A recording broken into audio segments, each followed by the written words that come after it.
Hello, my name's Michael Carrino, and I play Simon in Brandon Rice's Bluefin.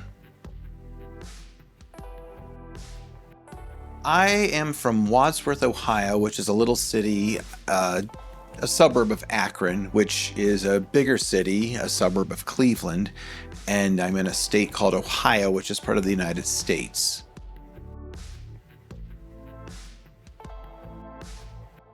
I always wanted to be an actor. I always wanted to make films. I did audio because that's what was affordable, and I also enjoyed it quite a bit. And I used to work in a radio station, and I got a degree in media production. But for the longest time, doing movies it was just too big of an expense, and it definitely takes collaboration. It's very difficult to do on your own. And so I never got to it. About 11 years ago, I decided I wanted to act. Well, I wanted to act all along. I was going to do something about it finally. And that's the big thing you have to do. You have to make the decision that you want to do it, and then you have to be ready for all the roadblocks that happen. I started in improv, love improv. That's probably that's my first love of acting is improv. You don't have to memorize any lines, which is nice. But it also teaches you a lot about how to act too, if you pay attention. I then also took acting classes, and in that I met people who did films. And that was great because since film is a collaborative sport, you have to have other people to work with, and I've met people to do that with. Now, one of the things I said is that you run into impediments. I'm not at the same acting school as I was before. I'm not with the same film people I was before. Sometimes you don't hit it right on the first one. But after a while, you find your tribe, you find your space, you find where you're comfortable and where you can succeed. And that's what I ended up doing. So, for example, the first acting school I went to pretty seriously, one of the teachers told me, well, you're just an engineer and you're old and you're not a creative and he pointed to the one little teenage girl who was there, and he pointed to another person who was kind of snotty toward me and stuff like that. And he pointed to himself, of course. He said, we're creatives. You're not creative. Well, that was devastating. But I realize now it wasn't that I'm not a creative. It's just that he didn't understand because he was, well, in his case, he was too young and too narcissistic to be able to know. But you have to be aware that those people are out there.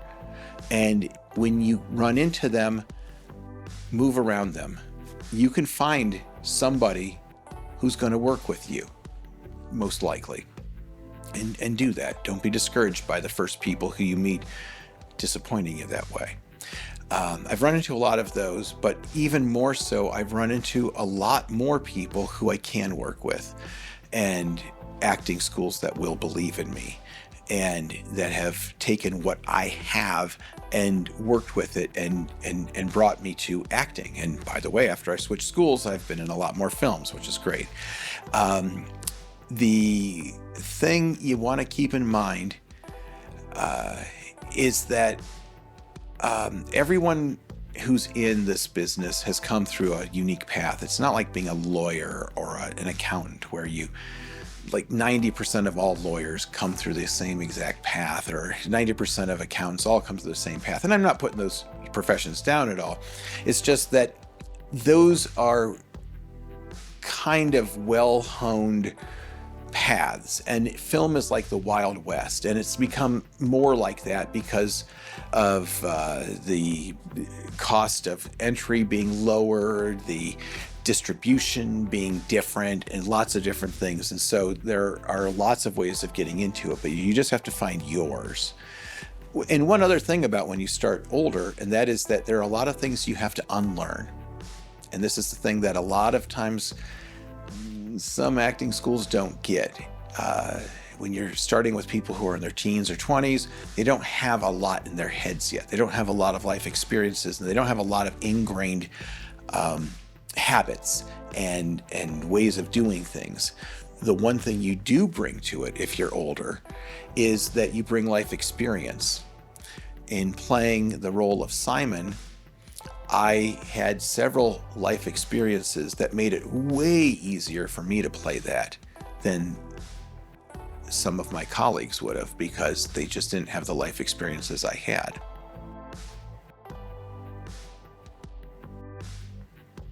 I play Simon. I'm the patriarch. I am the father. I am the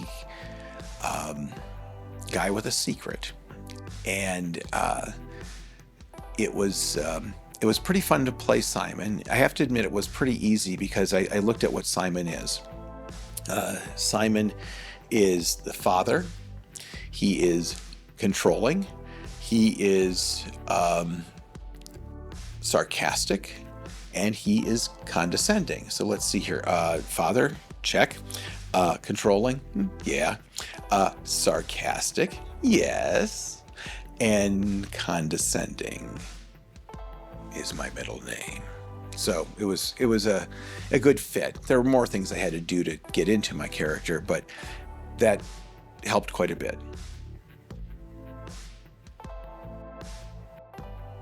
Oh, my favorite movie.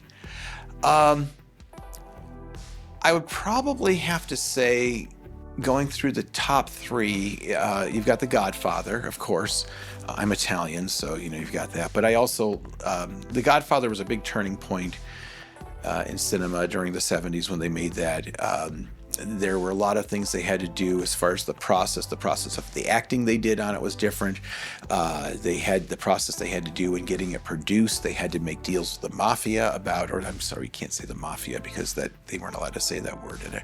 But the Cosa Nostra, or the fellas, or whatever. They also, Francis Ford Coppola was bucking Paramount all the way through that whole thing, which is hard to believe nowadays, but it was the case. It's a masterpiece. It's really well done. I like the way it looks. I like the way it sounds.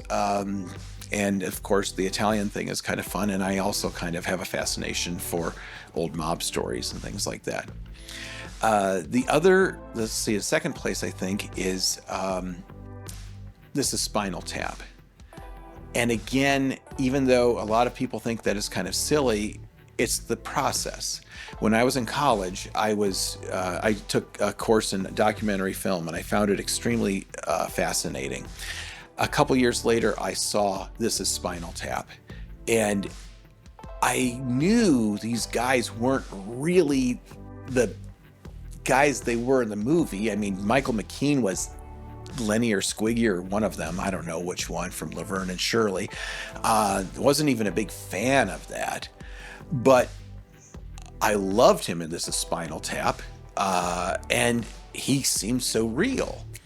And the fact that they did a mockumentary meant that they had to know how to do a documentary. You can't mock something very well unless you understand the full process. And that was fascinating to me. You have to appreciate the process they went through. It has a lot of improv in it. They used improv to make the thing look real. They used the documentary format, and it's also really funny. And top movie, though, is Amadeus. And again, I like the process. Mozart, seeing the process, Mozart's process compared to Salieri's process, I think was fascinating. I love the fact that, I grew up thinking Mozart, shit marble, as he used to say. And I found out he didn't. He was a vulgar young man. But he was Mozart. My favorite scene from that is when he and Salieri are writing the Requiem, the Confortate, on Mozart's deathbed. When I first saw that, it spoke to me so loudly, and it's never stopped speaking to me ever since. As a musician, as a person who writes music as well and records music, it was inspirational because he was feeling it, and he said things like, "Here's where the real fire is," and you think in those terms. It's fascinating. I love that scene. I might go watch it right after I'm finished with this. The thing that inspires me to get into character is to make the character's wants my wants.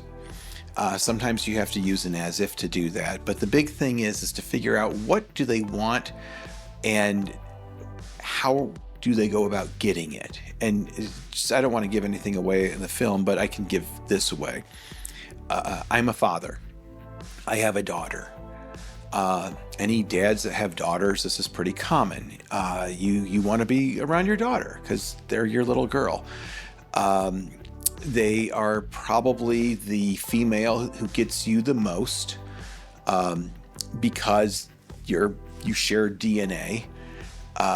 You are the one who set her sensibilities, up, whether they're sensible or not. It's not the point. It's the fact that they are your sensibilities. And so you may love your wife, but your daughter is she's your connection to human beings because the fact that she is, she's your daughter. It's so, I have my own daughter. When we did Bluefin, Sophia and I talked about my daughter and our family, common family relations, so forth. Because we're both Italian, and we figured that out, and it just snapped like that.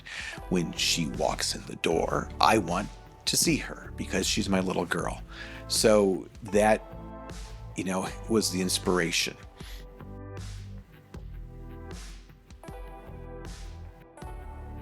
My favorite project that I've ever been a part of course, is Bluefin. Actually, in real life, I was very pleased to be with Bluefin. I did this as something that I've never worked with any of these people before. I'd only seen a couple of them on the internet a little bit. I didn't know any of them. They didn't know me. But I thought it would be good. I came away from it thinking it was absolutely great. It was wonderful. You had people who knew how to run the set well. That's a biggie. The actors and I got along really well. The sound people, there's a big thing with that because I do sound as well. And I geeked out with them probably way too much, but it was fun. I loved it. The camera, producers, directing, stuff like that, all of them were really nice. And what I found is that I connected with them way better than I ever thought I would have. So Bluefin was great. I have a couple of other ones that I have been standouts. I've been part of several. Lots of really good ones. But the two that stand out at the moment the most, I worked on A Scarf for Joey. I acted in it and I did sound for it. And that one was particularly interesting because it was run by four Italians. And for me, if you're Italian, you'll get this. Italians don't need to say out loud what they're feeling. Now, they'll say a lot of stuff out loud, but I was working with them and I felt like I had just found a pocket of older cousins that like to do film, this impractical thing called film. And it was great. I bonded with them just about instantly. I found out they all had a lot of the same sensibilities, but it was really kind of cool to hang out with the Italians, and I loved working with those guys. The other one that I really love working with is Quarter Given, and I hope that we're going to be finishing up filming this year. We've been working on that. I've been on it since 2023, so it'll be about 2 years. The thing about that is that unlike Scarf for Joey, which was very organized, Quarter Given is not organized like that. The reason being is that it is done on a really low budget, but we get fantastic, epic sets to work on. I don't know how he does it. Chuck French is the guy who gets that. He's one of the two producers.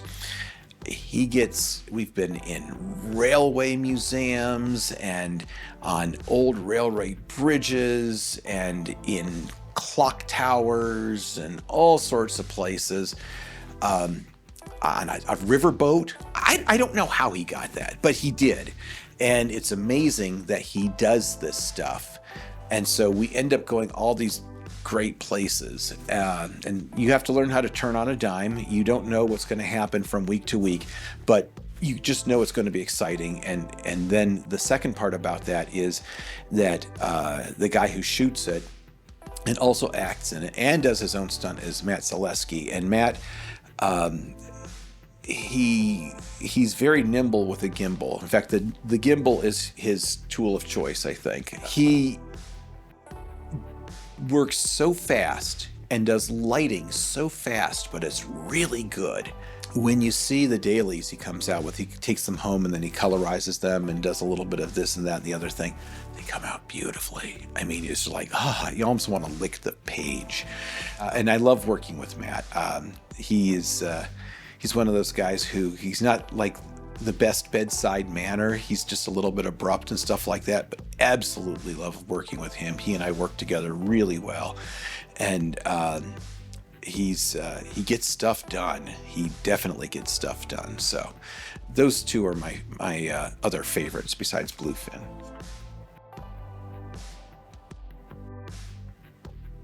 Someone asked me how I brought Simon to life. First of all, Simon has a few characteristics that were pretty common with me. He is a father. He has strong beliefs. Of course, he is top dog in all of them.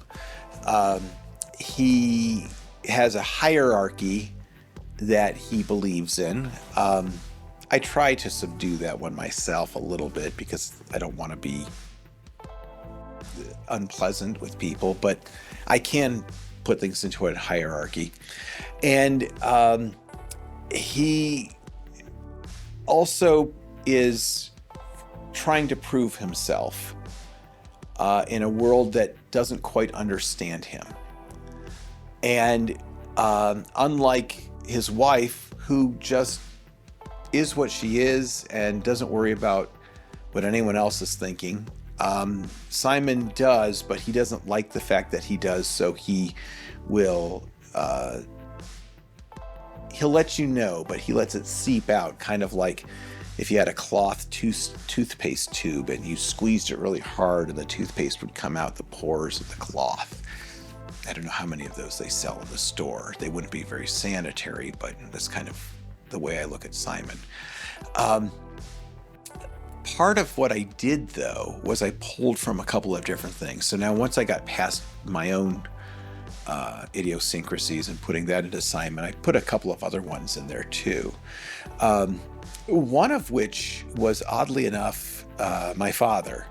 My father was a wonderful administrator, but he had a saying that said, use the least amount of force necessary. And I think that a lot of times when you make a character, having the least amount of force necessary is interesting, because then you can let things seep out for people to discover. As I said, a toothpaste tube that is made out of cloth, and when you squeeze it, sometimes toothpaste comes out the wrong holes. But my dad was very good at being very diplomatic, but when he needed to, he could just squeeze things just enough so people knew they were getting out of line. And they loved him. They absolutely loved him. But I would watch him do that. It was always fun to watch him do that with somebody else as opposed to me, because I was always in trouble. But I used that as part of Simon. And then just the fact that he was mechanically minded, so he was kind of an engineer. I've worked with many engineers. I used to work at NASA, and there's a certain amount of disdain. The engineers are wonderful people. They feel as though What they do should be evident. You don't have to describe it because it is evident. I mean, if you look at it and logically it should be there, but most people don't bother to do that. So that sometimes in some engineers, not all, but in some engineers will build up some disdain. So I had a little bit of that. I threw a little bit of that into Simon. So that he wanted people to understand what goodness he was doing. And again, shoved it through that cloth toothpaste tube so that it seeped out. That was kind of the process I used for Simon.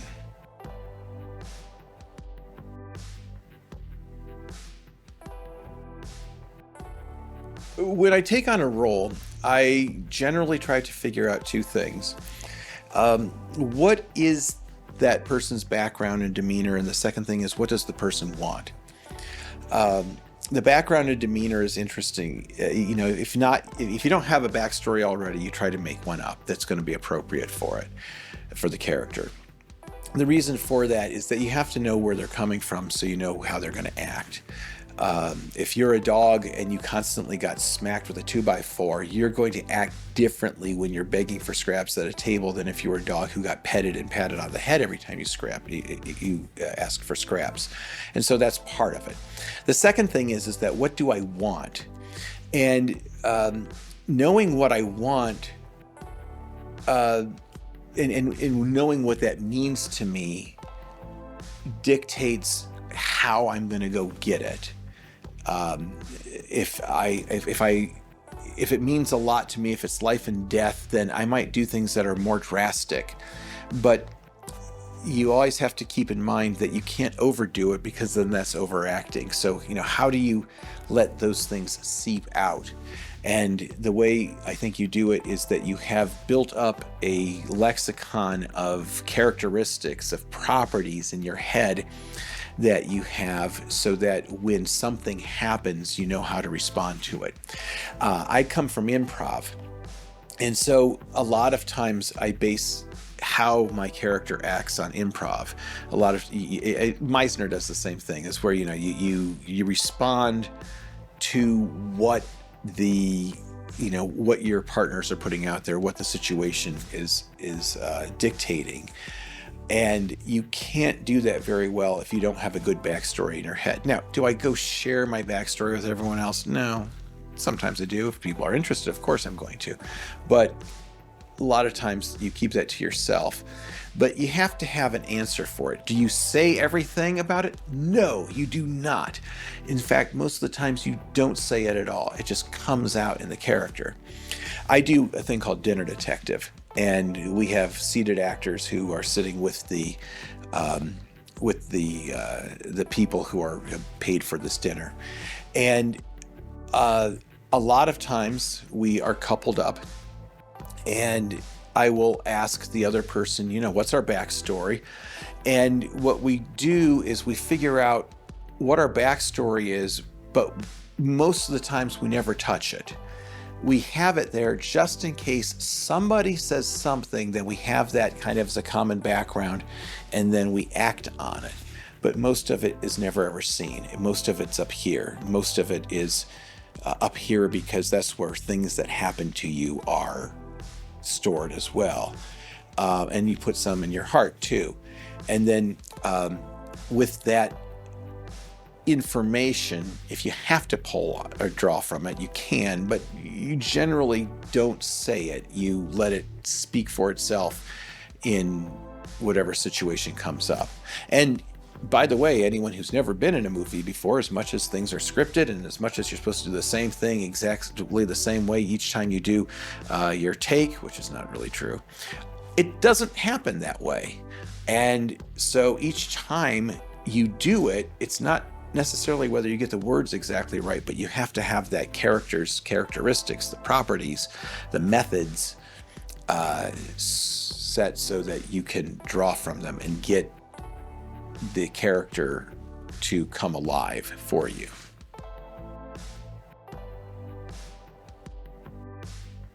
Well, there are a lot of different ways I can answer that and different aspects I can go into.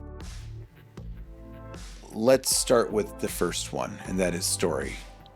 Story is the most important thing. If whatever you're doing is not serving the story, then you're doing the wrong thing. I mean, even if you're doing a technical film, there's a story that you're trying to tell with it. Now, granted, there are some things that are tangential, like a line producer. Does the line producer actually tell the story? No, but the line producer enables other people to tell the story properly, because line producers do stuff that most people who are making films are not necessarily wanting to do. But it has to tell the story. If you are doing stuff that doesn't tell the story, then that's the wrong thing. Another aspect of filmmaking you have to keep in mind is, how do you act as a crew member? I do sound. I do other things. I've done everything from crafty to being a PA to other junk. Every part is important, but not everyone has agency. And sometimes you have to just learn how to jump and ask how high when you are told to jump. The way you get up the ladder is find something that is useful. Be useful. And you can get up the ladder higher, or to a place where you have more agency, by doing something that is useful to the production. And a lot of times you can do that by specializing. So one of the things I do is I specialize in sound. So it's been quite a while since I've had to do the most grunty PA work, although I have done it too, because I try to be helpful on set. But the reason being is that I'm doing the one thing that no one wants to do. And by the way, if you do know how to do sound, you are always the prettiest girl at the dance, because not very many people like to do sound. The thing that you want to do when you are on set is you want to have a great work ethic. That'll get you called back more often than not. I've always maintained, I don't know if I'm the greatest sound person, but I can do manual labor. I was raised by, my father grew up during the Great Depression, and their whole attitude was, work is the most important and virtuous thing you can do. There's something about that. If you go to set and you have that work ethic of, I'm going to get stuff done, and leave your, prima donna self-importance at home, that'll serve you better than just about anything else. And then the second thing is to be able to turn around on a dime. If nothing goes wrong on a film shoot, it wasn't really a film shoot. You have to keep in mind that something is going to go wrong, something's going to change, something's going to happen. The plan that they started off in the morning was just a placeholder. Everything else is going to change, and you have to be ready to change. I have watched people who are talented not be able to adapt to change quickly. They're gone. I've watched people who are not too charismatic. They're not particularly showy, but they know how to work, and they know how to switch gears. They know how to change. They know how to be helpful, and everyone loves them on set. So you got to have the right work ethic for being on set. The film is one of those things that has not been affected by higher education, like, accounting or law or teaching or something like that. And in fact, it's kind of interesting because in, for example, education, if you get a bachelor's degree, you can be a good teacher. If you get a master's degree, you can be an even better teacher. And if you get a PhD, you're considered, sitting on Mount Olympus. If you get a college degree in film, the first thing you'll get is, so what? What have you worked on? It's, in fact, sometimes some people will kind of try to knock you down for it. I don't think that's necessarily right, but you have to keep in mind that a lot of film is doing it. Get out and do it. Do it. Get the work done. Being in front of the camera on film is a lot about cooperation. Now, granted, you should never be made to feel uncomfortable. You should keep yourself safe. But being some kind of a prima donna, being some kind of a person who's not cooperative, that doesn't go off very well. What you want to do is listen, because the crew is trying to make you look the best you can. And there's a lot of skill to be in front of the camera. There's no doubt about that. But no one's going to see it if the crew doesn't record it. And so if you keep that in mind and keep that cooperation in mind, and if you keep that work ethic in mind, you'll do well. Some guy once said, making film is a dance between a handful of emotions and a crap ton of physics. If it's done right, it yields a crap ton of emotions. That's one of the things I love about filmmaking. I do enjoy my technical stuff. I'm not all performance artist. What film does is it brings together light physics, sound physics, physics, and marries it with emotions of acting and performing arts, and you put it all together. And if you do them right, then it comes out making a wonderful emotional piece.